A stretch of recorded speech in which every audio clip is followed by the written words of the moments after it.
Hello प्यारे बच्चों, कैसे हो आप सब लोग। सबसे पहले आप सब लोगों को मेरा नमस्कार। मैं राजकुमार आप सभी का अपेक्स क्लास एजुटेक के इस लर्निंग प्लेटफॉर्म पे बहुत बहुत स्वागत करता हूं। प्यारे बच्चों, आज हम आपके जो प्रीवियस ईयर पेपर है उसका सॉल्यूशन करेंगे। आपके जो 2018 में ऑल इंडिया सैनिक स्कूल एंट्रेंस एग्जाम का जो पेपर हुआ था 9th क्लास का, उसका हम डिटेल में सॉल्यूशन करने वाले हैं। कंप्लीट सॉल्यूशन, क्वेश्चंस का सॉल्यूशन बताऊंगा। बीच बीच में किसी क्वेश्चन में अगर फास्ट ट्रैक मेथड होगा तो वो भी मैं आपको साथ के साथ डिस्कस करूंगा। तो चलिए स्टार्ट करते बिना किसी डिले के। पहला क्वेश्चन आपके सामने आज का फर्स्ट क्वेश्चन क्या बोल रहा है, ध्यान से समझना। If a number 573xy is divisible by 90 then what is the value of x plus Y. यानी ये जो नंबर है 573, ध्यान से समझना, 573x और y, ये जो नंबर है आपके पास, ये नंबर है वो 90 से डिविजिबल है, 90 से डिविजिबल है, मतलब 90 का इसमें डिवाइड हो रहा है कंप्लीटली। तो आपको x प्लस वाई की वैल्यू बतानी है, x प्लस वाई की वैल्यू बतानी है। अब आपको पता है जो 90 होता है, 90 की डिविजिबिलिटी हमने नहीं पढ़ी है, क्योंकि 90 की डिविजिबिलिटी पढ़ने की जरूरत भी नहीं होती प्यारे बच्चों। तो हम क्या करते हैं, इसको 9 इंटू 10 दो फैक्टर में करते हैं। तो ये नंबर अगर 90 से डिविजिबल है तो वो 9 से भी होगा, 10 से भी डिविजिबल होगा। अब अगर नंबर ये 10 से डिविजिबल है तो y की वैल्यू तो 0 होना बनता है। क्यों? क्योंकि कोई नंबर अगर 10 से डिविजिबल तभी होता है जब उसका यूनिट डिजिट 0 होना चाहिए। उसका यूनिट डिजिट क्या होना चाहिए? 0 होना चाहिए। तो यूनिट डिजिट यानी इकाई का अंक 0 होगा तभी वो 10 से डिविजिबल होगा। तो 10 से डिविजिबिलिटी के लिए y की वैल्यू क्या हो गई? 0 हो गई। तो y की वैल्यू तो हमारे पास 0 आ गई। अब x की वैल्यू, तो नंबर आपका क्या बन गया? नंबर आपका बन गया 573x और ये हो गया 0। अब आपका नंबर बन गया ये। अब ये नंबर है, ये नंबर 9 से भी डिविजिबल होगा क्योंकि 90 से है। तो अब 9 की डिविजिबिलिटी लगा देंगे और वैल्यू निकाल लेंगे। अब ये नंबर 9 से डिविजिबल है तो डिजिट का सम 9 से डिविजिबल होना चाहिए। 9 की डिविजिबिलिटी क्या कहती है कि डिजिट का सम 9 से डिविजिबल होना चाहिए। तो डिजिट का सम करो, 5 plus 7 plus 3 plus x plus 0। तो डिजिट का सम कितना आ रहा है? 7 5 12 और 3 15, 15 प्लस x। अब ये नंबर अगर 9 से डिविजिबल है प्यारे बच्चों तो x की वैल्यू क्या क्या हो सकती है? x की वैल्यू आपके पास हो जाएगी 15 प्लस 3। तो x इक्वल 3 रखो यहाँ पे, क्योंकि 3 रखते ही 15 और 3 कितना हो गया? 18। हमेशा वैल्यू पॉजिटिव रखनी है, पॉजिटिव मतलब प्लस की वैल्यू रखनी है, यहाँ पे माइनस की नहीं रखनी है। कि 15 में से 3 ऐड करेंगे ना तो आपके पास क्या बन जाएगा? ये 15 प्लस 3 बन जाएगा जो कि 18 होता है, और 18 9 से डिविजिबल है। अगर ये 9 से डिविजिबल है तो नंबर भी 9 से डिविजिबल होगा। अब और कोई वैल्यू हो सकती है क्या? 9 या 27 होता, 27 के लिए 12 रखना पड़ेगा, लेकिन 12 एक सिंगल डिजिट, x एक यूनिट सिंगल डिजिट नंबर है तो 12 नहीं हो सकता। तो x की वैल्यू क्या होगी? आपको 3 मिल गई। x की वैल्यू 3 मिल गई, y की वैल्यू 0 है, तो x प्लस वाई कितना आ गया? 3 आ गया। कितना आ गया? 3। थर्ड इज करेक्ट ऑप्शन, तीसरा आपका राइट आंसर आगा। आया नहीं आया समझ में बताइए? क्लियर है यहां तक सभी के प्यारे बच्चों? आगे बढ़े, चलिए अगला क्वेश्चन आपके सामने है। Which of the following number is in standard form. Standard form में आपको बताना है कि जो 4 ऑप्शन आपको दे रखे हैं कौन सा स्टैंडर्ड फॉर्म में। स्टैंडर्ड फॉर्म किसी भी फ्रैक्शन की वो होती है प्यारे बच्चों जिसको आगे फर्दर आप सिंप्लीफाई नहीं कर पाते हो। जैसे कोई कट रहा है, कोई भी फ्रैक्शन ऊपर नीचे कैंसिल हो रही है, इसका मतलब स्टैंडर्ड फॉर्म में नहीं है, और अगर नहीं हो रही है इसका मतलब स्टैंडर्ड फॉर्म में है, उसको आप सिंप्लीफाई नहीं कर सकते। अगर मैं इसकी बात करूं, पहला आपके पास 24 और 52 है। अगर मैं बात करूं तो ये 4 से कट रहा है, 4 से काटोगे तो 4 4 6 24 और 4 का डिवाइड करोगे 13 4 52। 4 से कट गया, ये 4 से कट गया तो माइनस का 6/13 आ गया, मतलब स्टैंडर्ड फॉर्म में नहीं है। ये स्टैंडर्ड फॉर्म में नहीं है क्योंकि 4 से कैंसिल हो रहा है, 4 से कैंसिल हो रहा है। 4 6 12 और 13 4 52, तो 6/13 आ रहा है।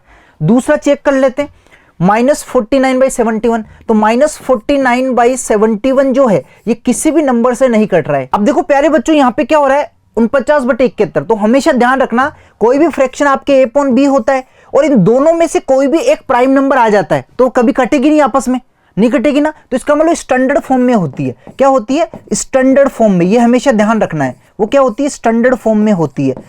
ठीक है, दोनों में से any one of A and B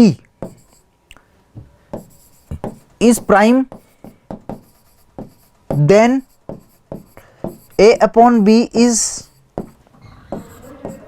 always B A prime number, be always be in standard form, standard form, ठीक है। ये हमेशा आपको ध्यान रखना है, ये लाइन आपको हमेशा ध्यान रखनी है। अगर दोनों में से एक भी प्राइम, जैसे प्राइम नंबर है, प्राइम मतलब जिसमें किसी का डिवाइड नहीं होता है, तो कटेगी नहीं आपस में, तो स्टैंडर्ड फॉर्म में, ये स्टैंडर्ड फॉर्म। इसमें देखोगे तो किससे कट रही है माइनस का 27/48, 48 देखो 3 से कट रही है, 3 9 जा 27, 16 3 जा 48, तो 3 से कट गई है, तो ये स्टैंडर्ड फॉर्म में नहीं है। इसको देखोगे तो 7 से कट रही है, 28 नीचे माइनस का 105, 7 से काटो, 7 चौक 7 4 जा 28, और 15 7 जा 105, तो 7 से कट रही है, तो स्टैंडर्ड फॉर्म कौन सी हुई? बी, बी स्टैंडर्ड फॉर्म में, किसी से कैंसिल नहीं हो रही है, बाकी सभी स्टैंडर्ड फॉर्म में नहीं है। समझ में आ गया? चलिए आगे बढ़ते हैं प्यारे बच्चों। नेक्स्ट क्वेश्चन अगला है, what should be added to -5/7 to get -2/3, यानी -5/7 में हम क्या ऐड करें, क्वेश्चन मार्क की हमें मिल जाए माइनस का 2/3 मिल जाए।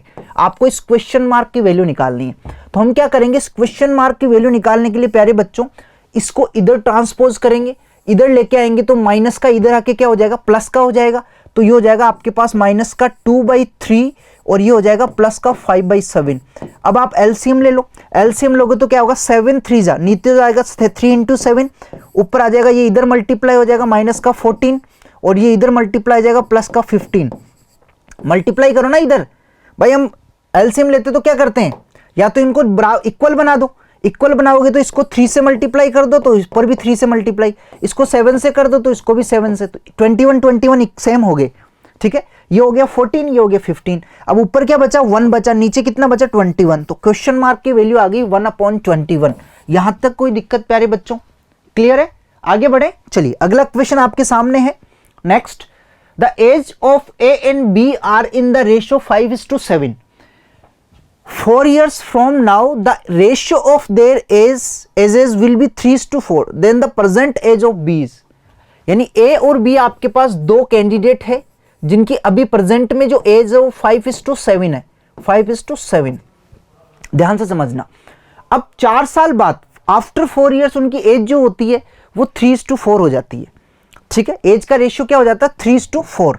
देन द परसेंटेज जो बी की परसेंटेज बतानी है, ये परसेंटेज है, ये आपके पास क्या है परसेंटेज, ध्यान से समझना। अब देखो क्वेश्चन को हम थोड़ा सा ऐसे भी ऑप्शन पे भी नजर मार लेते हैं कि बी की जो प्रेजेंट एज आएगी, ठीक है, हम इनको क्या कंसीडर करते हैं, ये अगर 5 है तो इसको हम 5x ले लेते हैं, ये 7 है तो इसको 7x ले लेते हैं, क्योंकि किससे कट के आई है रेशियो, किससे कट के रेशियो बनाया हमें पता नहीं, तो उसको हम x मान लेते हैं। तो इसकी परसेंटेज 5 है, इसके 7 है, तो ये जो वैल्यू है इसकी परसेंटेज वो 7 का मल्टीपल आ रही है, तो 7 का मल्टीपल आ रहा है, तो जो भी आंसर होगा उसमें 7 का डिवाइड होना चाहिए, तो इसमें 7 का डिवाइड नहीं हो रहा है, 20 में 7 का डिवाइड नहीं होता है, इसमें भी 7 का डिवाइड नहीं हो रहा है, तो या तो आंसर ये होगा, ये होगा। अब तुक्का लगाने के चांसेस हमारे ज्यादा हो गए, लेकिन तुक्का तभी लगाना है जब हमें नहीं आ रहा हो। अगर हमें आ रहा हो तो हमें कंप्लीटली सोल्व करना है, और आपको आना चाहिए क्योंकि मैंने अच्छे तरीके से आपको करवाया है चीजें। तो ये 5x और ये 7x हो गया। अब देखो 7x जो है, अब आपको क्या बोला जाए, इसकी परसेंटेज ही होगी हो। अब इनमें 4 साल बाद आफ्टर 4 ईयर इसकी एज कितनी हो जाएगी, 4 साल ऐड हो जाएगा, इसमें भी क्या हो जाएगा 4 साल ऐड हो जाएगा, ये हो जाएगा 5x + 4 और ये हो जाएगा 7x + 4। तो इनका जो रेशियो है 5x + 4 अपॉन 7x + 4 वो कितना हो रहा है आपके पास 3/4 हो रहा है, 3/4। अब आप इसको क्रॉस मल्टीप्लाई कर दो, क्रॉस मल्टीप्लाई, इसको इधर मल्टीप्लाई और इसको इधर मल्टीप्लाई, तो जब आप क्रॉस में करोगे प्यारे बच्चों तो ये इधर मल्टीप्लाई हो जाएगा, तो आपके पास जाएगा 4 5x + 4 और ये इधर मल्टीप्लाई हो जाएगा, तो आपके पास आ जाएगा 3 7x + 4। यहां तक कोई दिक्कत प्यारे बच्चों? क्लियर है? अब देखो 4 5 जा 20, 20x और 4 4 जा 16, इधर करो 3 7 जा 21x और 3 4 जा 12। अब क्या करो, x वाले को तो इधर लेके आ जाओ और इस 12 वाले को इधर ले जाओ, तो इधर हो जाएगा आपके पास 16 माइनस प्लस का उधर जाके क्या हो जाएगा माइनस का हो जाएगा, और ये हो जाएगा 21x, ये 20 इधर आके माइनस का हो जाएगा 20x। कितना बचेगा आपके पास यहाँ पे x बचेगा, सिर्फ एक x, और इधर क्या बचेगा 4, तो x की वैल्यू 4 आ गई। तो आपको बताना इसकी वैल्यू क्या होगी। परसेंटेज, बी की परसेंटेज पूछ रहा हूं, तो बी की परसेंटेज ये है 7 into 4 is equal to 28 year, 28 year, this is your answer. यहां तक कोई दिक्कत? अब देखो इससे और भी फास्ट मेथड है, इससे और भी फास्ट मेथड है, क्या है वो ध्यान से समझना प्यारे बच्चों। वो ये है कि वो रेशियो में है कि ए और बी जो है आपके पास, इनकी प्रेजेंट एज है वो 5:7 है, प्रेजेंट एज जो है वो क्या है 5:7। ध्यान से समझना, ये प्रेजेंट एज की बात हो रही है, प्रेजेंट, ठीक है। आफ्टर 4 ईयर, आफ्टर 4 ईयर इनकी जो एज होती है वो 3:4 हो जाती है। कितनी हो जाती है? 3:4, ठीक है। अब आप देखोगे यहां पे क्या हो रही है, 2 की कमी हो रही है, और यहां पे क्या हो रही है, 3 की कमी हो रही है। अब आप मुझे एक चीज बताओ प्यारे बच्चों, यहां पे 2 की कमी हो रही है, यहां पे 3 की कमी हो रही है, तो 4 साल बाद अगर हम एज की बात करें, आफ्टर 4 ईयर, आफ्टर 4 ईयर अगर हम एज की बात करें, तो दोनों में सेम इंक्रीमेंट होना चाहिए ना, आफ्टर 4 ईयर इंक्रीमेंट होना चाहिए, लेकिन ये इक्वल नहीं हो रहा है, डिफरेंट हो रहा है। तो इसको इक्वल बनाने के लिए हम क्या करते हैं, इक्वल बनाने के लिए हम क्या करते हैं, इनका डिफरेंस देखते हैं। इनका डिफरेंस कितना है आपके पास, इनका डिफरेंस कितना है, प्लस का 2 है, और इनका डिफरेंस कितना है आपके पास, प्लस का 1। इस प्लस को 1 को इनसे मल्टीप्लाई कर देते हैं, प्लस के 2 को इनसे। इस डिफरेंस को इक्वल बनाने के लिए करते हैं हमेशा ये, इस 2 को तो इनसे मल्टीप्लाई कर देंगे और इस 1 को इनसे मल्टीप्लाई कर देंगे। तो आपके पास अब क्या हो जाएगा, ध्यान से समझना, आपके पास अब क्या हो जाएगा, ए और बी, समझना ये ए और बी है। प्रेजेंट एज का जो रेशियो है वो क्या हो जाएगा आपके पास, 5:7 ही रहेगा, क्योंकि 1 से मल्टीप्लाई करेंगे ना, तो 5 1 जा 5, 7 1 जा 7। लेकिन आफ्टर 4 ईयर, भाई ये आफ्टर 4 ईयर को बता रहा है, ये आफ्टर 4 ईयर, आफ्टर 4 ईयर को बता रहा है। तो आफ्टर 4 ईयर जो रेशियो है वो क्या हो जाएगा आपके पास, 6:8 हो जाएगा।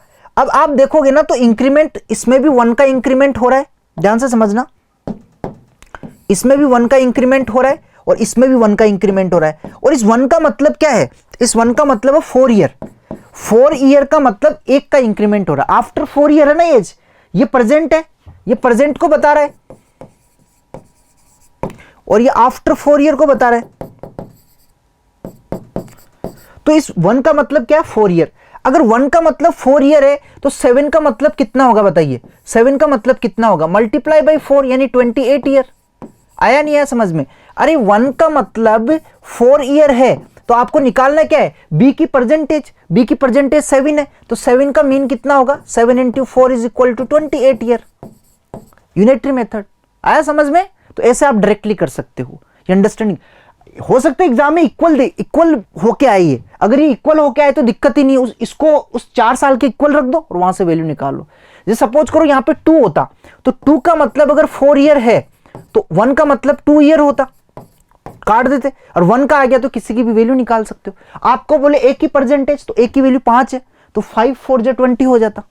आपको बोले कि ए की 4 साल बाद एज, तो 6 है, 6 4 जा 24 हो जाता, क्योंकि 1 की वैल्यू 4 है हमारे पास। आपको बोले बी की एज बताओ 4 ईयर आफ्टर 4 ईयर, 8 है, तो 8 4 जा 32 हो जाता, क्योंकि 1 का मान 4 है, तो 8 का मान कितना होगा, 32। ऐसे निकाल सकते हो आप, ठीक है। आपको बोले कि बी की ए से कितनी ज्यादा है, बी की ए से ज्यादा 2, +2 हो रहा है यहाँ पे, तो 4 2 जा 8 हो जाता, 8 ईयर ज्यादा है। तो कैसे भी आप वैल्यू निकाल सकते हो रेशियो से, ठीक है। उम्मीद करता हूं समझ में आया होगा। तो आंसर क्या होगा आपका, 28 ईयर इज करेक्ट। आगे बढ़े, चलिए अगला क्वेश्चन आपके सामने है। नेक्स्ट है कि 2 consecutive even number are such that half of the larger number exceeds 1/4 of the smaller number by 5, then the larger number is। 2 consecutive even number है। अब consecutive even number क्या होती है, अगर एक x है तो दूसरी क्या होगी, अगली x + 2 होगी, क्योंकि 2 का डिफरेंस होता है। consecutive even number यानी जो 2 से डिविजिबल होती है, और consecutive मतलब लगातार। तो जो even number होती है consecutive, 2 4 6 8, ये consecutive है। तो इनमें अगर consecutive मतलब लगातार वाली होनी चाहिए, कंटिन्यू वाली, तो इनमें हमेशा 2 का डिफरेंस होता है। क्या होता है, 2 का डिफरेंस, मैंने आपको बताया था, ठीक है। और इवन ओड में भी लोगे तो ओड में भी 2 का डिफरेंस होता है। ये ओड है, ओड मतलब जिनमें 2 का डिवाइड नहीं होता है, इनमें भी 2 का डिफरेंस होता है। 2 का डिफरेंस होता है हमेशा कॉन्जिक्यूटिव इवन और कॉन्जिक्यूटिव ओड में, ये हमेशा आपको ध्यान रखना है। अब आपको क्या बोला जा रहा है प्यारे बच्चों, कि 2 consecutive even number are such that the half of the larger ये होगी भाई, x + 2 है, बड़ा कौन सा होगा, x + 2 वाली बड़ी होगी, लार्जर ये लार्जर, और ये स्मॉलर। अब आपको क्या बोला, half of the larger is equal to half of the larger number exceeds 1/4 of the smaller, exceeds 1/4 of the smaller, 1/4 of the smaller, smaller 1/4 of the smaller से 5 एक्सिस्ड, 5 एक्सिस का मतलब 5 ज्यादा है, तो लगा दो, यहां पे हो जाएगा x प्लस 2/2 हाफ, और ये हो जाएगा x अपॉन 4 और ये प्लस का 5। अब मैं क्या कर रहा हूं, नीचे से हटाने के लिए इस पूरी इक्वेशन को 4 से मल्टीप्लाई कर रहा हूं, क्योंकि 4 और 2 का एलसीएम क्या होता है, इसके नीचे तो 1 है, तो 4 2 का एलसीएम क्या होता है 4, 4 से पूरी इक्वेशन को मल्टीप्लाई कर रहा हूं, कर सकता हूं मैं इक्वल के दोनों तरफ। जब इसको करूंगा मल्टीप्लाई तो 2 से कैंसिल हो जाएगा, ठीक है, ये हो जाएगा 4, 2 2 जा 4, तो हो जाएगा 2 ब्रैकेट x प्लस 2। जब इसको इससे मल्टीप्लाई करूंगा तो 2 से 2 कैंसिल हो जाएगा, 2 2 जा 4 आ जाएगा। जब इस 4 को इससे मल्टीप्लाई करूंगा तो 4 से 4 कैंसिल हो जाएगा, सिर्फ x आ जाएगा। समझ रहे हो, इस 4 को सबसे मल्टीप्लाई करना है। जब इस 4 को यहां मल्टीप्लाई करूंगा मैं 4 से, तो 4 से 4 कैंसिल हो जाएगा। जब इस 4 को मैं यहां पे मल्टीप्लाई करूंगा तो 5 4 जा कितना हो जाएगा, 20 हो जाएगा। अभी हो जाएगा 2x plus 4 is equal to x plus 20।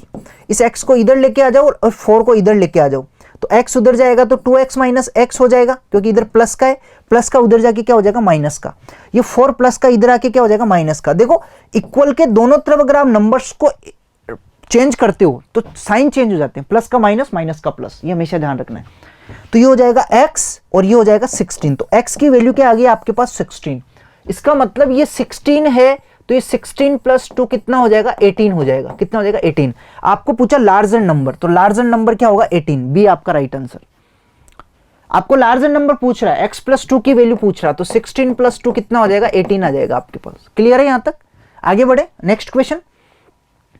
अगला क्वेश्चन है कि if 0.25 bracket 4f minus 3 equal 0.05 bracket 10f minus 9, then f is equal to, f की वैल्यू आपको बतानी है, यानी 0.25 ब्रैकेट में 4f minus 3 is equal to 0.05 bracket में 10f माइनस 9, आपको f की वैल्यू बतानी है। अब देखो इसको करने के लिए हम क्या करेंगे प्यारे बच्चों, ध्यान से समझना। मैं इस पॉइंट को हटा रहा हूं, नीचे क्या आ जाएगा 100 आ जाएगा, इधर भी पॉइंट हटा रहा हूं, नीचे क्या आ जाएगा 100। 100 क्यों आएगा, क्योंकि पॉइंट के बाद 2 संख्या है तो नीचे 2 जीरो आ जाएगी, 2 नंबर है। इस 100 से ये 100 कट जाएगा, इस 5 से ये 5 5 5 से 25 कट जाएगा, तो इधर क्या बचा 5 4f माइनस 3 और इधर क्या बचा 10f माइनस 9। इसको मल्टीप्लाई 5 4 जा 20, 20f माइनस 5 3 जा 15 और इक्वल 10f माइनस 9 आ गया। अब f को एक तरफ करो, इसको इधर लेके जाओ और इसको इधर लेके आओ, तो ये 10f उधर जाके प्लस का है तो उधर जाके माइनस का हो जाएगा, तो 20f माइनस 10f और ये माइनस का 15 इधर आके क्या हो जाएगा प्लस का, तो माइनस का 9 प्लस का 15, तो ये तो हो जाएगा आपके पास 10f। 20 में से 10 गए तो कितने 10 बचे, 15 में से 9 गए तो क्योंकि माइनस का है तो 6 बचेंगे, तो f की वैल्यू कितनी आ गई 6/10 इज इक्वल टू 0.6। एक संख्या छोड़ के पॉइंट लगा दें क्योंकि नीचे एक जीरो है, तो 0.6 आपका राइट आंसर। एक तरीका और है, ऑप्शंस को इसमें रख के देख लो, उससे भी आपका आंसर आ जाएगा। ऑप्शन में रख के देखो, दोनों साइड बराबर आनी चाहिए, ठीक है। जैसे 0 में एक ऑप्शन रख के बता रहा हूं आपको, 0 ये हो गया 4f minus 3 is equal to 0.05 और 10f माइनस 9। अब जब मैं f की वैल्यू 0.6 रखता हूं पहला ऑप्शन, तो हो जाएगा 2.25, यहाँ पे 4 इंटू 0.6 माइनस 3 और इधर भी रखूंगा, दोनों साइड इक्वल आनी चाहिए, इधर भी रखूंगा तो 10 इंटू 0.6 माइनस 9। अब देखो ये हो जाएगा 0.25, ठीक है, ये 6 4 जा 24 तो हो जाएगा 2.4 और ये माइनस का 3 और इक्वल ये हो जाएगा 0.05 और ये ब्रैकेट में हो जाएगा, पॉइंट हट जाएगा 0 से पॉइंट हट जाएगा, ठीक है, तो 6 आ जाएगा, 6 माइनस 9। यहां तक कोई दिक्कत। अब ये 2.4 में से 3 तो जाएगा नहीं क्योंकि बड़ा है, तो क्या करेंगे यहाँ पे इसमें से माइनस का आ जाएगा ये, तो आपके पास फाइनली क्या हो जाएगा, मैं यहाँ पे लिख रहा हूँ इसको, ठीक है, ये हो जाएगा 0.25 मल्टीप्लाई बाई माइनस का 0.6 और इधर क्या आ गया आपके पास, ये हो जाएगा 6 गए तो माइनस का 3, तो 0.05 और माइनस का 3 मल्टीप्लाई करोगे तो देखो ये कितना हो जाएगा आपके पास, ये हो जाएगा मल्टीप्लाई करोगे तो 25 6 कितना होता है 150, कितना होता है 150 आएगा, ठीक है, और फिर 3 पॉइंट और लगेंगे, तो 0 पॉइंट ये हो जाएगा आपके पास 0.150 आएगा ना, तो 15, और इसको इससे मल्टीप्लाई करोगे तो माइनस का आएगा, और इधर भी आपके पास 0.15 आएगा, मतलब माइनस का, दोनों बराबर आ रहे हैं, इसका मतलब ये ऑप्शन सही है। ऐसे एक एक ऑप्शन को रख के चलना पड़ेगा आपको, लेकिन हो सकता है टाइम लग जाए, पहला अगर नहीं आ रहा तो सेकंड पे जाना पड़ेगा, सेकंड नहीं आ रहा तो थर्ड पे जाना पड़ेगा, है ना। तो इसलिए आप कंप्लीटली सोल्व ही कर लो। उम्मीद करता हूं समझ में आएगा दोनों मेथड्स ऑप्शन से कैसे करते हैं। दोनों साइड बराबर आनी चाहिए ऑप्शन को रखने पे, क्योंकि सारी एफ की वैल्यू है वो। आगे चले तो बच्चों अगले क्वेश्चन पे चलते हैं फटाफट। नेक्स्ट क्वेश्चन आपके सामने, ए नंबर कंसिस्ट ऑफ 2 डिजिट। एक नंबर है आपके सामने, वो 2 डिजिट का है। एक नंबर है वो क्या है, 2 डिजिट का है। ध्यान से समझना, फटाफट क्वेश्चन को उड़ाते हैं। एक नंबर है आपके पास, वो 2 डिजिट का नंबर है। अब 2 डिजिट का नंबर आता है, digit in the tens place. समझना, नंबर है वो आपके पास 2 डिजिट का कोई नंबर है, हम मान लेते हैं नंबर है 2 डिजिट का, ये टेंस प्लेस होता है और ये यूनिट प्लेस होता है। तो आपको बोला जा रहा था the digit in the tens place exceeds the digit in the unit place by 4। अगर यूनिट प्लेस पे एक्स है तो टेंस प्लेस इससे 4 ज्यादा है। क्या है, 4 ज्यादा है, ये आपको बोला जा रहा है।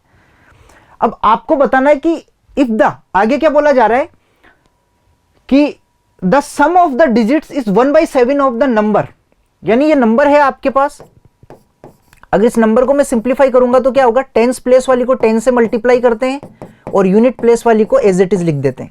भाई कोई भी जैसे 52 है तो इसको हम क्या लिखते हैं, 50 + 2, तो यूनिट वाली एज इट इज आती है और ये टेंस वाली 10 से मल्टीप्लाई होके आती है, और 100 वाली 100 से मल्टीप्लाई होती है। तो ये नंबर हो जाएगा आपके पास 10x और एक 11x हो जाएगा, और प्लस 10 चौक 40 हो जाएगा। ये आपका नंबर आ गया। ठीक है, आपको बोला जा रहा है कि the sum of the digits, digit का आप सम करोगे, x + 4 और plus x, sum of the digit is 1/7 of the number. Number क्या है, 11x + 40। अब देखो क्वेश्चन को पूरा सोल्व करने की जरूरत नहीं है प्यारे बच्चों, ध्यान समझना। क्यों नहीं है, बिकॉज आप देखो आपको क्या बोला जा रहा है, इन दोनों में 4 का अंतर है।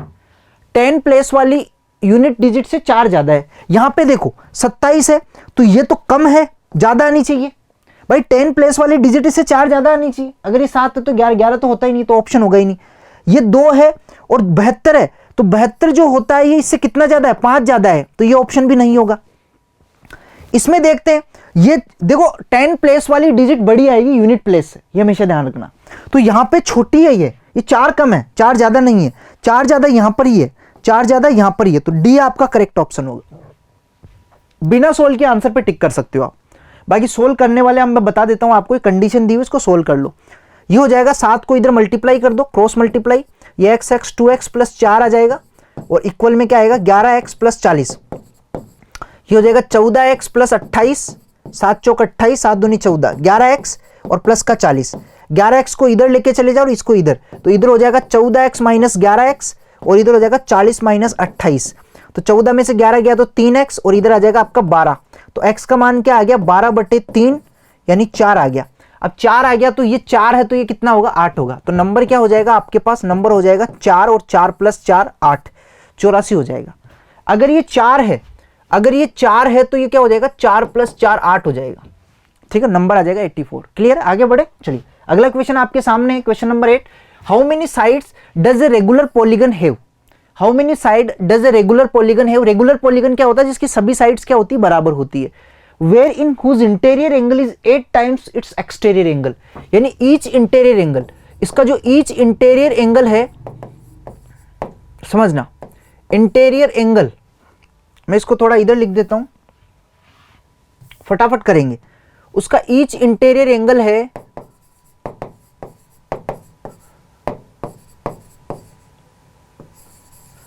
इंटीरियर एंगल है वो क्या है, 8 times its exterior angle, 8 times of each exterior angle, each exterior angle. अब आप बताओ रेगुलर पॉलीगन जो होता है, किसी भी पॉलीगन के इंटीरियर, ईच इंटीरियर एंगल कैसे निकालते हैं, ईच सारे इंटीरियर एंगल का सम क्या होता है, n-2 × 180, और उसमें जितनी भी साइड्स है उसका डिवाइड कर देते तो ईच इंटीरियर एंगल आ जाता है, और ये 8 टाइम्स है।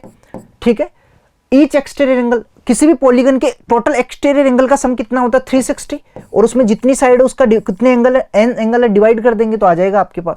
ये 180 से ये 182 टाइम्स कट जाएगा, ये n से n कट जाएगा, यहाँ कितना बचेगा, n-2 बचेगा, और इधर कितना बचेगा, 8 2 = 16, तो n की वैल्यू कितनी आ जाएगी, 18 आ जाएगी। कितनी आ जाएगी, 18। 18 आपका राइट आंसर। यहां तक कोई दिक्कत? आगे चले नेक्स्ट क्वेश्चन। अगला क्वेश्चन है प्यारे बच्चों, ABCD is a rectangle. ABCD एक रेक्टेंगल है with angle BAC equal 48 degree. तो एक रेक्टेंगल बना लेते हैं, यहां पे हम एक रेक्टेंगल बना लेते हैं। ये आपके सामने एक रेक्टेंगल है, ध्यान से समझना, ठीक है? ये रेक्टेंगल है। अब आपको इसका नाम दे रखा है, नाम क्या है? ये ए है, ये बी है, और ये सी है, और ये डी है। आपको क्या बोला जा रहा है कि बीएसी, बीएसी ऐसे ड्रॉ करना पड़ेगा हमें, ऐसे हमें ड्रॉ करना पड़ेगा। ये लो ड्रॉ कर दिया मैंने, ठीक है? आगे क्या बोला जा रहा है कि ये 48 डिग्री है। ये वाला जो एंगल है आपके पास बीएसी, ये वाला एंगल आपको 48 डिग्री दे रखा है। आपको क्या निकालना है? डीबीसी, डीबीसी ये वाला एंगल निकालना। तो इधर भी ड्रॉ कर देता हूं मैं, ये लो, ये ड्रॉ कर दिया मैंने। अब ध्यान से समझना प्यारे बच्चों, अब ध्यान समझना, हमेशा ध्यान रखना रेक्टेंगल के जो डायगोनल्स होते हैं वो बराबर होते हैं। यानी जो डायगोनल्स होंगे ना आपके पास AC इक्वल टू DB, ये डायगोनल्स क्या होंगे? बराबर होंगे। AC इक्वल टू DB बराबर होंगे, और ये जहां इंटरसेक्ट करते हैं वो पार्ट इक्वल पार्ट में भी डिवाइड करते हैं। यानी ये डायगोनल्स बराबर ना, तो इनके इक्वल पार्ट भी क्या होते हैं? बराबर होते हैं। अगर ये x है तो ये भी x होगा, ये x है तो ये भी क्या होगा? x। ये हमेशा ध्यान रखना, रेक्टेंगल की प्रॉपर्टी होती है। यानी ये दोनों इक्वल हो गए तो इसका मतलब ये ट्राइंगल क्या हो गया आपका? आइसोसेलेस ट्राइंगल हो गया। आइसोसेलेस ट्राइंगल मतलब जिसमें दो साइड क्या होती है? इक्वल होती है। जिसमें दो साइड क्या होती है? इक्वल। अगर दो साइड इक्वल है तो दो एंगल भी इक्वल होंगे, दो एंगल भी क्या होंगे? इक्वल। अगर ये 48 डिग्री है तो ये वाला एंगल भी क्या होगा आपका? 48 डिग्री होगा, ठीक है? 48 डिग्री होगा। ये वाला एंगल भी क्या होगा आपका? 48 डिग्री। अब ये वाला एंगल भी 48 डिग्री है तो ये पूरा 90 डिग्री होता है, पूरा 90 डिग्री। तो ये वाला एंगल क्या होगा? हमेशा ध्यान रखना, ये दोनों एंगल एक दूसरे के कॉम्प्लीमेंट्री होते हैं। क्या होते हैं? कॉम्प्लीमेंट्री। मतलब अगर एक 48 है तो दूसरा क्या हो जाएगा? 90 माइनस 48 हो जाएगा। 90 माइनस 48 मतलब 42 डिग्री। क्यों? क्योंकि टोटल 90 डिग्री होता है। टोटल रेक्टेंगल में टोटल एंगल क्या होता है? 90 डिग्री। तो 42 डिग्री आपका आंसर। आपको यही तो चाहिए, डीबीसी, डीबीसी ये वाला एंगल ही तो चाहिए, ठीक है? तो हमेशा ध्यान रखना, अगर ये 48 है तो ये भी 48 डिग्री होता है, ऑल्टरनेट एंगल्स, ठीक है? ये हमेशा ध्यान रखना है आपको। और ये 48 है तो ये भी 48 डिग्री होगा। अगर ये 42 डिग्री है तो ये वाला भी 42 डिग्री होगा, ठीक है? ये 42 है तो ये वाला भी 42 डिग्री होगा। क्यों? क्योंकि दोनों साइड्स इक्वल है, आइसोसेलेस ट्राइंगल, और ये टोटल 90 होता है। अगर ये 42 है तो ये भी 42 डिग्री होगा।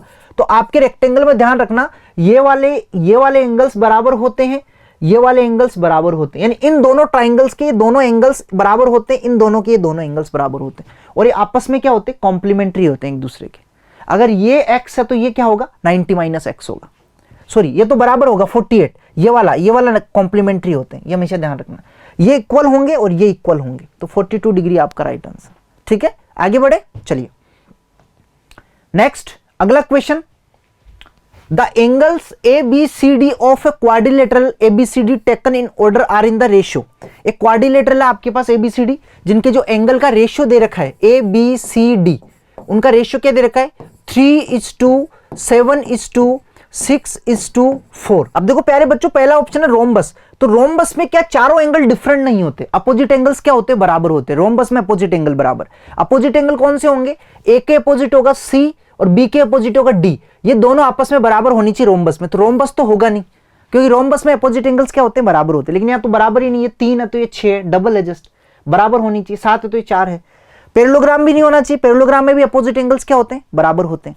अपोजिट एंगल्स बराबर होते हैं पैरेललोग्राम में भी, ठीक है भाई? पैरेललोग्राम ऐसा होता है आपके पास, ऐसा होता है पैरेललोग्राम। इसमें ये वाला एंगल इसके इक्वल होता है, ये वाला एंगल इसके इक्वल होता है। सेम रोम्बस में भी यही होता है, सेम रोम्बस में भी होता है, चारों साइड्स इक्वल होती है, इसमें अपोजिट साइड्स इक्वल होती है, ठीक है? तो इसमें भी अपोजिट एंगल्स क्या होते हैं? इक्वल होते हैं। ये वाला एंगल इसका इक्वल होगा, ये वाला, तो ये दोनों भी नहीं हो सकते। ट्रेपेजियम देखेंगे हम। काइट की बात करते हैं, काइट में भी यही होता है। काइट कैसे होती है? ऐसी होती है। काइट में क्या होती है? दोनों साइड्स इक्वल होती है और ये दोनों साइड्स इक्वल होती है। इसमें ये वाला एंगल इसके इक्वल होता है और ये दो, एक पेयर अपोजिट इक्वल होता है। इसका हम नहीं कह सकते, लेकिन ये पेयर अपोजिट इक्वल होता है।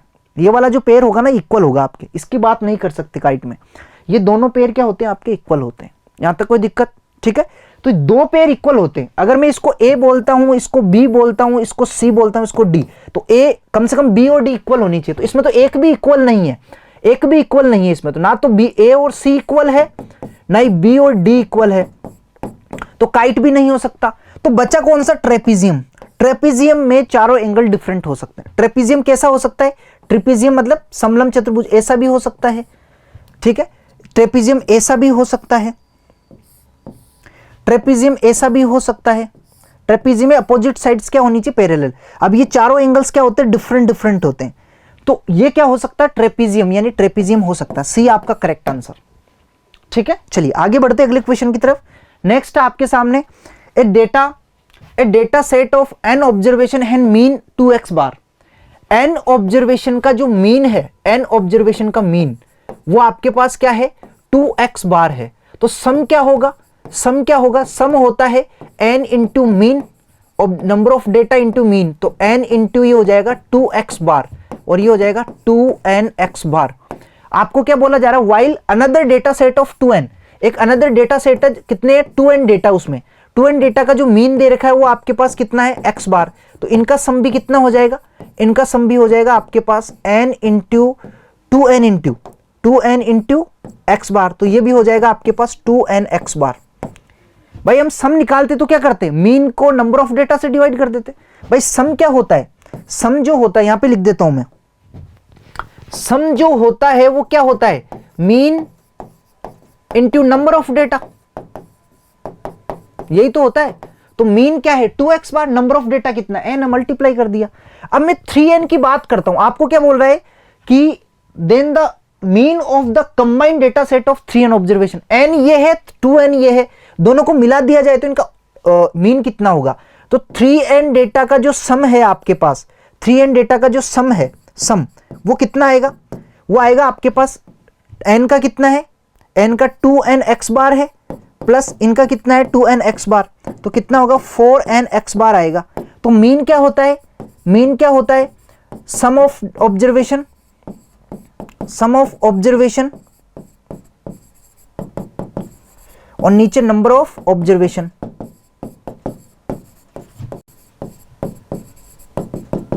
सम ऑफ ऑब्जर्वेशन है 4nx बार और नंबर ऑफ ऑब्जर्वेशन है 3n। तो n से n कट जाएगा तो आंसर आ जाएगा 4/3x बार, 4/3x बार। तो 4/3x बार एक में दिख रहा है, डी में आपका आंसर, ठीक है। आगे बढ़े, चलिए अगला क्वेश्चन देखो। क्वेश्चन क्या है? In a class of 17 student, in a class of 17 student 6 boys failed in a test, those who passed score 12, 15, 17, 15, 16, 15, 19, 17, 18, 18 and 19 marks. The median of score of 17 student, median निकालना है। तो मीडियन निकालने के लिए क्या करते हैं? मीडियन का मतलब मिडिल नंबर होता है, एग्जैक्ट मिडिल नंबर। तो पहले से जो आपको डेटा गिवन है, पहले उसको इंक्रीजिंग ऑर्डर में अरेंज करो, असेंडिंग ऑर्डर में। अब इंक्रीजिंग ऑर्डर में अरेंज करने के लिए पहले के जो 6 डेटा है वो पता होनी चाहिए हमें, 6 बॉयज के कितने आए। तो आपको पता है वो फेल हुए हैं, 6 बच्चे फेल हुए हैं, तो उनके मार्क्स जो पास हुए हैं उससे कम ही होंगे। ये पास होने वाले के मार्क्स हैं तो इनसे कम ही होंगे। तो मैं उनको ले लेता हूं कि वो जो डेटा है आपके पास वो क्या है, यहां पे लिख देता हूं मैं, ये A1, A2, A3, A4, A5 और A6, उन 6 के डेटा ये है। अब आगे के जो आएंगे वो ये है, क्यों? क्योंकि ये फेल है, और फेल है, ये फेल हुए हैं, ये फेल्ड है, तो इनके मार्क्स पास वाले से कम ही होंगे, कम होंगे तो इनको पहले ही अरेंज करेंगे असेंडिंग ऑर्डर में। असेंडिंग ऑर्डर में जो छोटी वैल्यू होती है पहले आती है। अब ये वाली वैल्यू इनके आगे आएगी, आगे आएगी ना, क्यों? क्योंकि ये पास है, वो फेल है, पास होने वाले के मार्क्स फेल से ज्यादा होते हैं, तो इनको असेंडिंग ऑर्डर में अरेंज कर दो आगे के। A6 आ गया, ठीक है। और फिर उस A6 के बाद मैं लिख रहा हूं इनको 12, 12 एक है आपके पास, एक ही है 12, 12 के बाद आपके पास कितना आएगा? 15, 15 के बाद फिर 15, अनदर 15, एक 15 आ गया और दूसरा भी 15 आ गया, एक और 15 है, तो ये लो एक और 15 लगा देता हूं मैं यहाँ पे नीचे, ठीक है। एक और 15 आ गया, ये एक और 15 आ गया। उसके बाद आपके पास क्या है? 15 के बाद 16, 16 एक ही है आपके पास, 16 एक ही है, ये लो एक 16 भी आ गया। उसके बाद 17 कितने हैं? 2 है आपके पास, 17 2 है, 17 कितने हैं? 2 है, तो 17 भी 2 आ गए, ये एक और ये 2। अब बच्चे कितने आपके पास? 18, 18 भी 2 और 19 भी 2 है, 18 भी 2 है और 19 भी 2 है, ठीक है। टोटल 17 हो गए, 18 भी 2 है आपके पास और 19 भी 2 है। तो 1 2 6 ये 7 8 9 10 11 12 13 14 15 16 17 असेंडिंग ऑर्डर में रेंज होगी। अब आपको मिडिल टर्म निकालना है। अब 17 टोटल स्टूडेंट है तो मिडिल टर्म क्या आएगा आपका? मिडिल टर्म कैसे निकालते हैं? आपको बताया था कि अगर नंबर ऑफ ऑब्जर्वेशन ओड हो तो 17 + 1 डिवाइडेड बाई 2 कर देते हैं, तो कितना होगा? 18/2 यानी 9th। नाइन्थ टर्म आएगा आपके। नाइन्थ टर्म कौन सी है? 6 7, ये A7 है, ये A8 है और ये A9 है, A9, और ये A10 है, ये A11 है, ये A12, A13, A14, A15, A16 और A17। तो A9 15 है, तो मिडिल टर्म क्या होगी? 15। क्यों? क्योंकि 8 इधर होगी और 8 इधर होगी। 1 2 3 4 5 6 7 8, 8 इधर होगी और 8 इधर होगी, तो मिडिल टर्म आपके पास 15। तो 15 इनका क्या होगा? मीडियन होगा। 15 क्या होगा? मीडियन। आगे चले, चलिए अगला क्वेश्चन। अगला क्वेश्चन आपके सामने प्यारे बच्चों, the mean age of a class is 16 years if the class teacher aged 40 years old is also included. यानी आपके पास किसी क्लास है, कोई भी क्लास है, उस क्लास में n स्टूडेंट मान लेते हैं, n स्टूडेंट, और इनका जो मीन है वो कितना है? 16 है। तो सम कितना हो जाएगा? सम कैसे निकालते हैं? मीन को नंबर ऑफ डेटा से मल्टीप्लाई कर देते तो ये हो जाएगा आपके पास 16n। सम जो होता है ना, वो सम होता है number of data into mean, वो होता है। अब आपको बोल रहा है कि एक टीचर है, वो और आ जाता है, उसकी एज कितनी है? 40 ईयर। एक टीचर और आ जाता है, तो आपका जो एवरेज मीन है वो 16 से कितना हो जाता है? 17 हो जाता है, एक बढ़ जाता है। 16 से क्या हो जाता है? 17। इसके आने से 16 से 17 हो जाता है। The number of student in class, number of student in class क्या हो जाएगा? तो ये जब आएगा तो आपका सम कितना हो जाएगा? न्यू सम। ये n का सम है, ये n+1 का सम हो जाएगा, वो कितना होगा? 16n+40। अब जो न्यू मीन है वो मीन कितना होगा बताइए? मीन कैसे निकालते हैं? सम अपॉन नंबर ऑफ डेटा, और वो कितना? सम कितना है? 16n+40, और नंबर ऑफ डेटा कितना है? n+1, और वो कितना है? 17 आ रहा है आपके, इंक्रीज हो गया। तो इनको क्रॉस मल्टीप्लाई करो, 16n+40 is equal to 17n+1, तो 16n+40 is equal to 17n+17। अब इसको इधर लेके आ जाओ और इसको उधर लेके चले जाओ, तो इधर हो जाएगा आपके पास 17n - 16n, और इधर हो जाएगा 40 - 17। तो n की वैल्यू आपके आ गई 23। n की वैल्यू कितनी आ गई? 23। मैं इधर कर रहा हूं इसको। तो आपको पूछ क्या रहा है कि नंबर ऑफ स्टूडेंट 23 था, आपके आंसर कितना आएगा? 23। कितना था? 23। इसको ऐसे भी कर सकते थे प्यारे बच्चों, आप ध्यान से समझना कि आपके पास क्या है? n स्टूडेंट थे, n स्टूडेंट, और इनका जो मीन था वो कितना था? 16। अब एक टीचर आया 40 लेके आया, टीचर 40 का आया, उससे मीन क्या हो गया? 17 हो गया, यानी एक का इंक्रीमेंट हो गया मीन में। अब टीचर आया तो टोटल कितने हो गए आपके पास? n+1। टोटल कितना हुआ? n+1 हो गए टोटल, और इनमें कितने का इंक्रीमेंट हुआ? एक का इंक्रीमेंट हुआ। तो टोटल इंक्रीमेंट जो टोटल है, टोटल इंक्रीमेंट जो है वो कितना होगा? n+1 × 1। ये जो टोटल इंक्रीमेंट है वो इसकी वजह से हुआ है। अब ये 40 जो लेके आया ना, ये 16 तो लेके आया ही है। पहला मीन कितना? 16 के पास जो एक्स्ट्रा है कितना है? 24। वो 24 की वजह से, ये 24 की वजह से इन सभी लोगों में एक के इंक्रीमेंट हो गया। तो ये टोटल इंक्रीमेंट किसके बराबर होगा? 24 के बराबर होगा। भाई ये 16 तो लेके आया ही था। एवरेज क्या कहता है? सभी को अपने बराबर बना देता है, ठीक है। तो 16 तो इसके पास थे, जो एक्स्ट्रा अमाउंट था ना वो सभी में, सभी का मतलब n तो ये और एक ही, n+1 में डिस्ट्रीब्यूट हो गया 24। तो टोटल इंक्रीमेंट ये 24 के बराबर होगा। तो n+1 इज इक्वल टू 24। तो n की वैल्यू क्या होगी? 24 - 1 इज इक्वल टू 23। आप ऐसे भी कर सकते हो, ठीक है। ये आपका आंसर हुआ 23। आगे बढ़े, अगला question next 14। From A well सफल डेक ऑफ 52 कार्ड्स, आपके पास टोटल कार्ड कितने? 52 कार्ड्स है। 52 cards, 52 cards, one card is drawn at random, what is the probability that the drawn card is queen. तो आपको प्रोबेबिलिटी निकालनी है। प्रोबेबिलिटी क्या होती है? Favourable outcome, favourable outcome,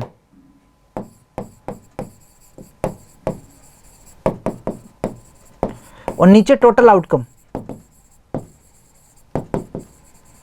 total outcome तो 52। अब फेवरेबल आउटकम, एक क्वीन आने के फेवरेबल आउटकम 4 होंगे। कितनी क्वींस होती है 52 में? 4 क्वींस होती है। 4 क्वींस कौन सी? एक आपके उसकी आपके डायमंड की होती है, एक स्पेड, एक क्लब और एक हार्ट, 4 क्वीन होती है। तो 4 क्वीन की प्रोबेबिलिटी क्या हो जाएगी 1/13, 4 1 जा 4, 13 4 जा 52, तो 1/13 आपका आंसर।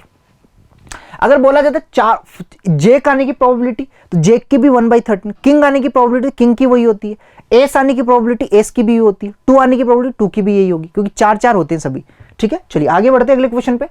नेक्स्ट है which of the following number is a perfect square, कौन सा इनमें परफेक्ट स्क्वायर है। तो मैंने बताया था परफेक्ट स्क्वायर जो नंबर होता है प्यारे बच्चों, उनके आगे जो जीरो होते हैं ना वो इवन नंबर में होते हैं, या तो 2 होंगे, 2 के पेयर में होते हैं, या तो 2 या 4 या 6। जो जीरो होंगे, जीरो, ठीक है, वो या तो 2 होंगे, 2 0 होंगे, या 4 0 होंगे, या 6 0 होंगे। ठीक है, पेयर में होंगे, 2 के पेयर में होंगे। लेकिन यहां पे देखो 3 जीरो की फॉर्म, 3 जीरो है, वो परफेक्ट स्क्वायर नहीं हो सकती। ये परफेक्ट स्क्वायर है, क्यों? क्योंकि 2 जीरो का मतलब 1 जीरो आएगा, 36 6 का होता है तो 60 स्क्वायर है। 2 जीरो का मतलब 1 जीरो, 64 8 का स्क्वायर तो 80 का स्क्वायर है। यहाँ पे 2 जीरो का मतलब 1 जीरो और 25 का मतलब 5 का, ये 50 का स्क्वायर है। ये किसी का नहीं है। 81 तो 9 का है, लेकिन 3 जीरो का मतलब ये हो गया 3 जीरो के पेयर नहीं बन रहे हैं, तो किसी का परफेक्ट स्क्वायर नहीं होगा। क्योंकि जो जीरो होते हैं ना वो इवन नंबर में होनी चाहिए, 2 के पेयर में होनी चाहिए, 2 4 6 ऐसे आनी चाहिए। तो आपको बताना परफेक्ट स्क्वायर नहीं है। परफेक्ट स्क्वायर नहीं होने का मतलब किसी का स्क्वायर नहीं है, ये बताना आपको। आगे चले अगला क्वेश्चन। नेक्स्ट है which last number must be subtracted from 176 to make it perfect square. 176 में से क्या सब्ट्रैक्ट करें, कि एक परफेक्ट स्क्वायर बन जाए। अब आप बताओ 176 से जस्ट छोटी परफेक्ट स्क्वायर नंबर क्या होती है 169 किसकी होती है 13 का स्क्वायर होती है। ठीक है, तो 169 बनाने के लिए, इसको 169 बनाने के लिए इसमें से क्या सब्ट्रैक्ट करना चाहिए 169 प्लस 7, तो -7 कर दो। यहां पे 7 करोगे तो ही तो 169 होगा जो परफेक्ट स्क्वायर होगा, तो 7 आपका आंसर हो जाएगा। इसमें से क्या सब्ट्रैक्ट करेगी परफेक्ट स्क्वायर बन जाए। 69 है परफेक्ट, 169 जो होता है 13 का स्क्वायर होता है, तो 169 बनाने के लिए 176 में से 7 माइनस करना पड़ेगा। आगे चले अगला क्वेश्चन। नेक्स्ट, इसको सिंप्लीफाई करना है, यानी अंडरवुड, मैं देखो इसको कंबाइन लिख रहा हूं, 288 अपॉन 128 इज इक्वल टू, तो आप इसको कट कर दो। किससे कट करना पड़ेगा इसको, 2 से करोगे तो 2 1 जा 2, 2 4 जा 8, 2 4 जा 8, इसको करोगे तो 2 6 जा 12, 2 4 जा 8, ये आपका अंडरवुड में आ गया, ठीक है। और 144 ओवर 12 का होता है, 12 का स्क्वायर, और 64 जो होता है वो 8 का होता है। अभी भी कट रहा है ये, 4 2 जा 8, 4 3 जा 12, तो आंसर आ गया 3/2। अब आगे सिंप्लीफाई नहीं होगा।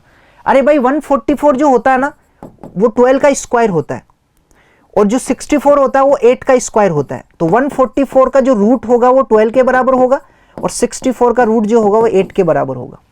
तो 3/2 आपका right answer, A is correct. आगे बढ़े, चलिए next question.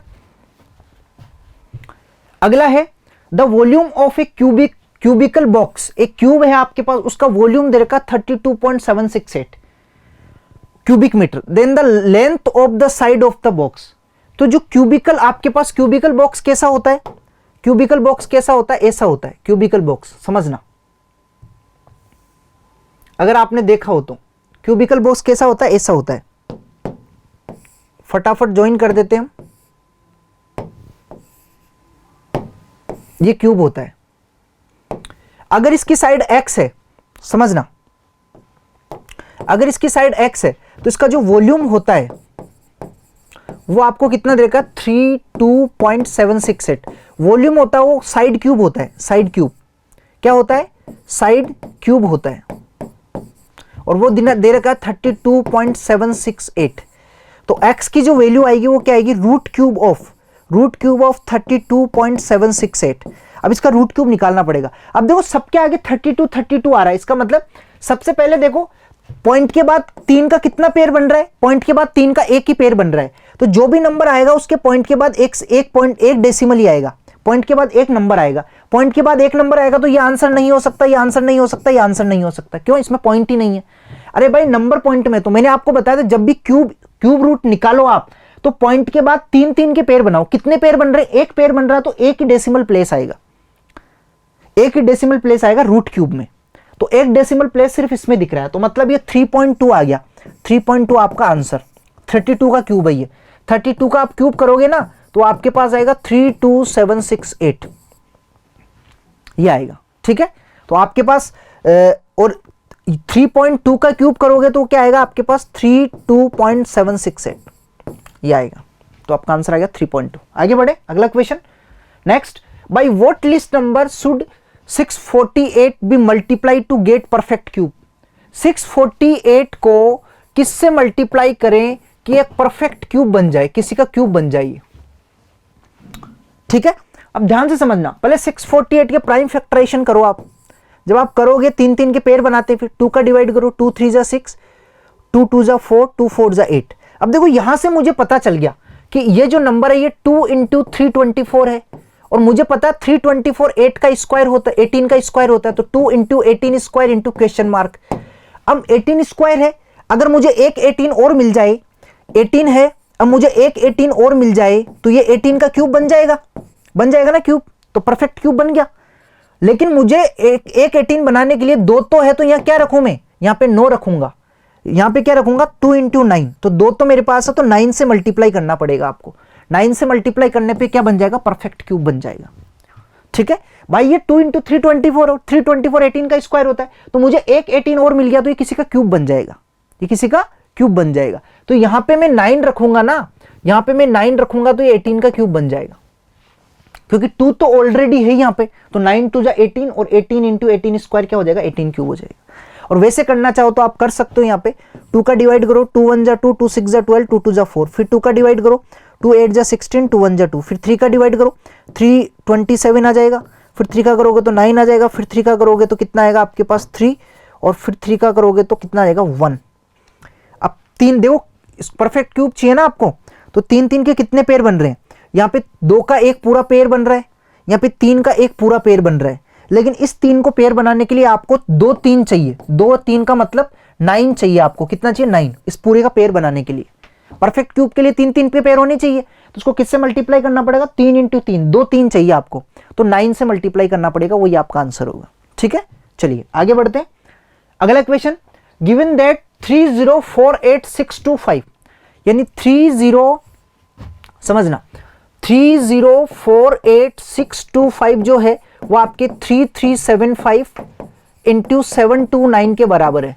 Then what is the cube root, इसका क्यूब रूट निकालना है। तो इसका क्यूब रूट जो आएगा आपके पास वो आएगा 3048625 इज इक्वल टू, इन पे भी क्यूब रूट लगेगा, तो क्यूब रूट ऑफ 3375 इंटू 729। आपको पता है ये 15 का क्यूब होता है और ये 9 का क्यूब होता है, तो क्यूब रूट कितना आएगा, ये 15 बाहर आ जाएगा और यहां से 9 बाहर आ जाएगा, तो कितना आएगा 135 आपका आंसर आ जाएगा। 135 आपका answer, this is your answer. Clear है, आगे बढ़े। चलिए अगला क्वेश्चन आपके सामने प्यारे बच्चों। नेक्स्ट अगला क्वेश्चन क्या बोल रहा है, I borrowed rupees 12,000 from Jamshed at 6% पर annum at simple interest for 2 years. Had I borrowed this sum at 6% per annum compound interest, what extra amount would I have to pay? आपको बताना कि मैंने 12,000 रुपए 6% पर एनम के सिंपल इंटरेस्ट से 2 साल के लिए उधार लिए जमशेद से। अगर मैं यही अमाउंट कंपाउंड इंटरेस्ट पे लेता तो मुझे कितना ज्यादा पे करना पड़ता। आपको पता कंपाउंड में ज्यादा पे करना पड़ता है, तो पहले हम सिंपल इंटरेस्ट निकालेंगे, फिर कंपाउंड इंटरेस्ट निकालेंगे 2 साल का, देखेंगे कितना अंतर है। तो पहले मैं सिंपल इंटरेस्ट की बात करता हूं। सिंपल इंटरेस्ट, तो सिंपल इंटरेस्ट के क्या आएगा आपके पास 2 साल का सिंपल इंटरेस्ट होता PRT अपॉन 100, तो कितना आएगा बताइए, P कितना है 12,000 इंटू R कितना 6 और समय कितना 2 साल, तो कितना आएगा 2 0, 100 से 2 0 से 2 0, 12 6 दूनी 12 12 कितना हो जाएगा 1440 आ जाएगा ये। अब मुझे कंपाउंड इंटरेस्ट चाहिए 2 साल का, तो कंपाउंड इंटरेस्ट का फॉर्मूला क्या होता है बताइए। कंपाउंड इंटरेस्ट जो CI होता है, कंपाउंड इंटरेस्ट CI की बात करता हूं, वो होता है आपके पास P ब्रैकेट प्रिंसिपल अमाउंट, और ब्रैकेट में होता है 1 प्लस R अपॉन 100, इसका पावर n हो जाती है और माइनस 1 होता है। आप सभी को पता है, ये डायरेक्ट रख दो वैल्यू, ये हो जाएगा आपके पास 12,000 और ब्रैकेट में 1 प्लस R अपॉन 100 में डायरेक्ट निकाल रहा हूं, ये हो जाएगा 1 प्लस 6/100, तो फाइनली कितना आएगा 106/100 आ जाएगा। तो हो जाएगा 106/100 और इस पे पावर कितनी आ जाएगी, 2 आ जाएगी, n की 2 माइनस 1। फाइनली हो जाएगा आपके पास 12,000 और 106 का स्क्वायर कितना होता है, 106 का स्क्वायर देखोगे आप, 106 का स्क्वायर निकाल लो आप, 106 का स्क्वायर मल्टीप्लाई कर दो 106 को 6 से 2 बार, तो आ जाएगा 6 6 36, 6 6 कितना हो जाएगा 36 आ जाएगा, और फिर होगा 1112 मल्टीप्लाई करेंगे तो स्क्वायर, ठीक है, ये हो जाएगा 11236 और डिवाइड में आपके पास आ जाएगा, इसका 100 का स्क्वायर करोगे तो 4 0 लगा दो और माइनस 1। फाइनली हो जाएगा आपके पास 12,000 ब्रैकेट में 11236, इसके नीचे कुछ भी नहीं है तो माइनस का हो जाएगा 10,000 और नीचे आ जाएगा आपके पास 10,000, ठीक है। अब देखो 2 0 से ये 2 0 कैंसिल हो जाएगी, ठीक है, और ये 1 0 से 1 0 कैंसिल हो जाएगी, तो आपके पास फाइनल क्या आएगा 12 इंटू ये माइनस करो कितना आएगा 10,000 माइनस करेंगे तो कितना बचेगा आपके पास, ये 1236 और डिवाइडेड बाई कितना बचेगा 10। तो इसको मल्टीप्लाई करो, 1236 को 12 से मल्टीप्लाई करो फटाफट, मैं यहां पे कर रहा हूं 1236 को 12 से मल्टीप्लाई कर रहा हूं, तो 12 6 72 कितना बचा 7, 12 3 36 7 43 कितना बचा 4, 12 2 24 और 4 कितना होगा 28 2, 12 1 12 2 कितना होगा 14, तो 14832 कितना आएगा ये 14832, ठीक है। अब 14832 में अब 10 का भाग देंगे तो CI क्या आ जाएगा आपके पास 14832 डिवाइडेड बाई 10 यानी हो जाएगा 14833.2, ये CI आ गया।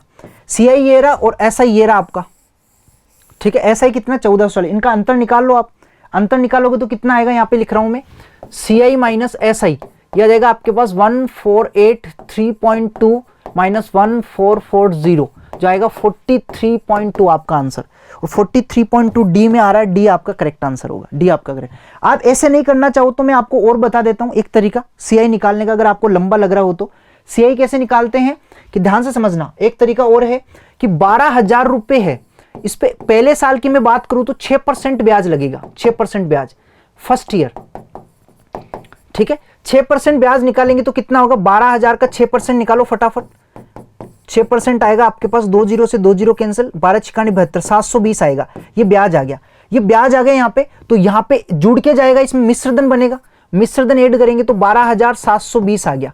अब दूसरे साल फिर 6% ब्याज लगेगा इस पे, क्योंकि आपको पता है कि चक्रवृद्धि ब्याज कंपाउंड इंटरेस्ट में मिश्रधन पे ब्याज लगता है, तो सेकेंड ईयर फिर 6% लगेगा इसका, तो 12,720 का 6% निकाल लो आप, 6% निकालोगे तो 0 से 0 कैंसिल, इसको मल्टीप्लाई करो, ये 700, 6 दूनी 12, 1 7 6 2 12 1 बचेगा, 6 7 42 1 43 4 6 2 कितना हो जाएगा आपके पास 12 और 4 कितना हो जाएगा आपके पास 16 1 6 1 6 1 7 और फिर आ जाएगा 10 का डिवाइड करोगे तो कितना आएगा 763.2।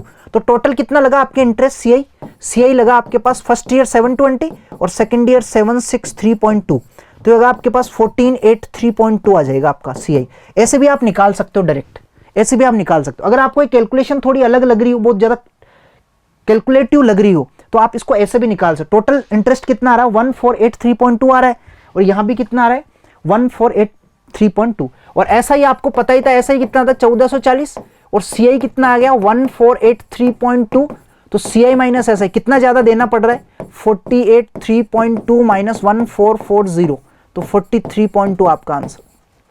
क्लियर है यहां तक, आगे बढ़े, चलिए अगला क्वेश्चन नेक्स्ट आपके सामने है कि during a sale a shop offered a discount of 10% on the mark price, यानी जो डिस्काउंट मिल रहा है वो मार्क प्राइस पे मिल रहा है। आप सभी को पता है MRP पे डिस्काउंट मिलता है, MRP पे क्या मिलता है डिस्काउंट मिलता है, 10% का मिल रहा है। What would a customer have to pay for a pair of jeans mark price of 1450, यानी 2 जींस है आपके पास, ध्यान से समझना, 2 जींस है, 2 जींस का पेयर है, ठीक है, 2 जींस बना देता हूं मैं।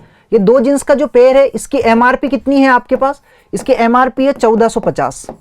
तो आप बताइए सेल प्राइस क्या होगी। अगर 10% का डिस्काउंट हो रहा है तो 10% का MRP पे 10% का डिस्काउंट हो रहा है, ध्यान से समझना। MRP पे आप 10% का डिस्काउंट दे रहे हो तो जो सेल प्राइस है अगर ये 100% है तो ये कितना होगा, 90% होगा, इसका 90%। तो सेल प्राइस फर्स्ट की मैं बात करूं, फर्स्ट की इनकी सेल प्राइस तो क्या हो जाएगी मेरे पास, इसका 90% हो जाएगी, 1450 इंटू 90/100। तो 10 से 10 कैंसिल, 10 से 10 कैंसिल, 9 5 जा 45, 4 बचा, 9 4 जा 36, 4 44, 9 1 जा 9 और 3, 9 और 4 13। तो ये सेल प्राइस आ गई इनकी। अब आपको क्या बोला जा रहा है, and 2 set mark price at 850 each. तो आपको क्या बताना है, आपको बताना कितना पे करना पड़ेगा, सेल प्राइस बतानी है। अब 2 सेट ले रहा है वो क्या ले रहा है, 2 सेट ले रहा है, ध्यान से समझना।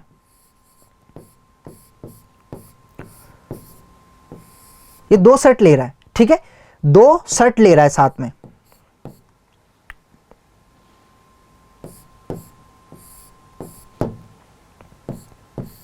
शर्ट बना देता हूं, जैसी बनी भाई वैसी पहन लेना, नखरे मत करना, ठीक है प्यारे बच्चों।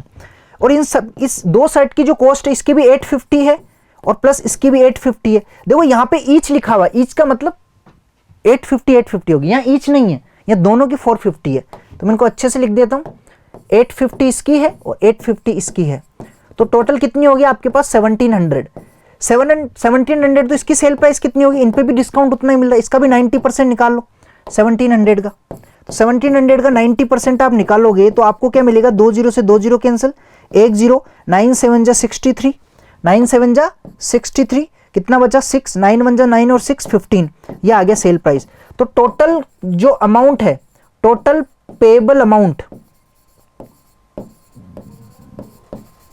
वो क्या होगा आपके पास, दोनों को ऐड कर दो, 1530 प्लस 1305 तो हो जाएगा 2835 आपका आंसर, 2835 का मतलब पहला ऑप्शन आपका करेक्ट होगा, ठीक है। दोनों की निकालनी पड़ेगी, यहां तक कोई दिक्कत, आप एक साथ करके भी निकाल सकते हो, आप जरूरी नहीं अलग अलग निकालो, आप एक साथ भी निकाल सकते हो भाई। इन दोनों की कॉस्ट समझना, दोनों की कॉस्ट एक साथ करके भी निकाल सकते हो। 2 पेंट, 2 जो पेंट है उनकी कॉस्ट कितनी है, 1450 है, और 2 शर्ट है उनकी कॉस्ट कितनी है आपके पास, 850 प्लस 850 कितनी होगी, 1700। तो टोटल कितनी होगी, इनको ऐड करेंगे तो टोटल एमआरपी कितनी होगी, टोटल एमआरपी वो होगी आपके पास 1700। अलग अलग निकालने की भी जरूरत नहीं है, आप ऐसे भी कर सकते हो। ये हो जाएगा आपके पास 3150। अब इसमें 90% डिस्काउंट दे दो तो सेल प्राइस क्या हो जाएगी आपकी, 3150 पे 10% का डिस्काउंट तो 90% बचेगी आपके पास। 10 से 10 कैंसिल, 10 से 9 5 जा 45 4, 9 1 जा 9 4 13 1, 9 7 जा 27 1 28, 2835 आपका आंसर आ जाएगा। ऐसे भी कर सकते हो आप, जैसी आपकी इच्छा हो। अलग अलग निकाल के करो, जो एक साथ निकालो एक ही बात होती है, ठीक है। आगे बढ़े, अगला question, if the cost price of 10 greeting cards is equal to the sale price of 8 greeting card, यानी cost price of 10 greeting cards, 10 greeting card की कॉस्ट प्राइस है वो 8 ग्रीटिंग कार्ड की सेल प्राइस के बराबर है, सेल प्राइस के बराबर। तो आपको पता है कि अगर मैं एक ग्रीटिंग कार्ड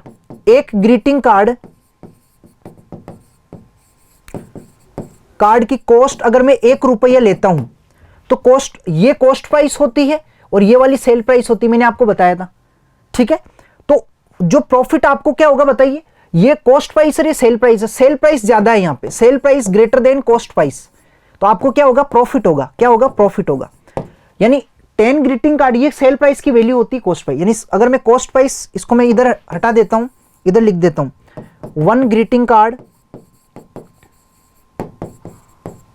की कॉस्ट 1 रुपया है, तो मैं अगर कॉस्ट प्राइस और सेल प्राइस की बात करूं तो ये इधर आ जाती है, इधर ये आ जाएगी 8, ये आ जाएगी 10, क्रॉस में आ जाती है, ठीक है, क्रॉस में आ जाएगी। ये वाली कॉस्ट प्राइस होता है, ये सेल प्राइस का होता है, ये हमेशा ध्यान रखना है।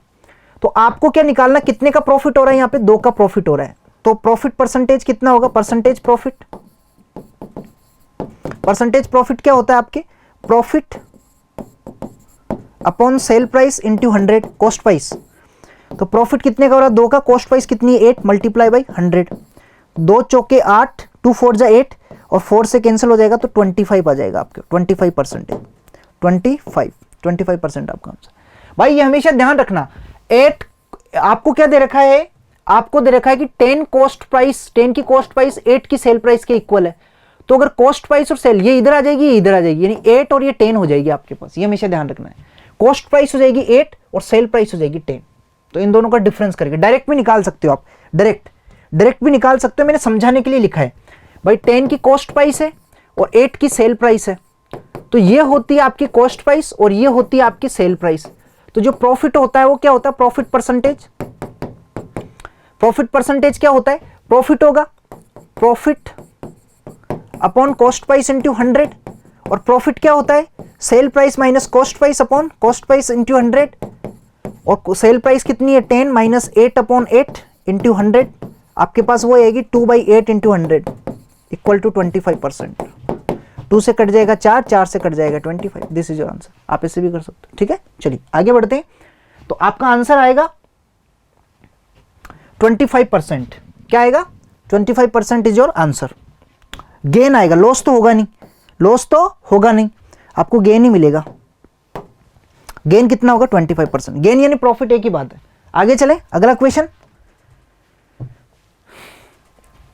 नेक्स्ट है, A can do a piece of work in 20 days which B alone can do in 12 days।